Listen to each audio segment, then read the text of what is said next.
በሲኖትራክ ዋጋ ላይ የታየው ነገር አለው ነገር። አንደኛ ሲኖ ገልባጭ 2025።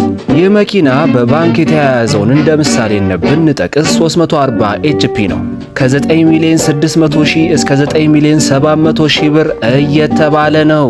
ሁለተኛ ሲኖ ገልባጭ 2025። ይህንን መኪና እንደ ምሳሌነት በካሽ የሚከፈልበትን ዋጋ ብንመለከት ከ8 ሚሊዮን 500 ሺህ እስከ 8 ሚሊዮን 700 ሺህ ብር እየተባለ ነው።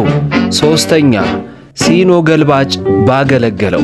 ይህ መኪና በተለያየ ሞዴል የተለያየ ዋጋ ያለው ሲሆን ከ6 ሚሊዮን እስከ 6 ሚሊዮን 300 ሺህ ብር እየተባለ ነው። አራተኛ ሲኖ ሻወር ትራክ። ይህ መኪና የ2024 ሞዴል ሲሆን ከ11 ሚሊዮን እስከ 11 ሚሊዮን 500 ሺህ ብር እየተባለ ነው። አምስተኛ ሲኖ ቦቴ ወይም ሻወር ትራክ። ይህ መኪና እንደ ምሳሌነት ባገለገለ ያለውን ብንመለከት 400 ኤችፒው ከ17 ሚሊዮን እስከ 18 ሚሊዮን ብር እየተባለ ነው ከነተሳቢው። ስድስተኛ ሲኖ ፊውል ትራክ። ይህ መኪና የ2024 ሞዴል ሲሆን ነዳጅ የሚጭን ቦቴ ነው። ከባንክ ጋር የተያያዘውን ዋጋ ብንመለከት ከ18 ሚሊዮን ብር እስከ 18 ሚሊዮን 500 ሺህ ብር እየተባለ ነው።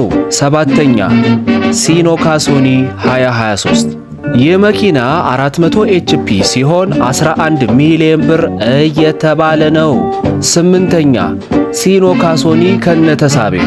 ይህንን መኪና ባገለገለው ስንት እንደሚሸጥ ብንመለከት ከ12 ሚሊዮን እስከ 12 ሚሊዮን 500 ሺህ ብር እየተባለ ነው። ዳይ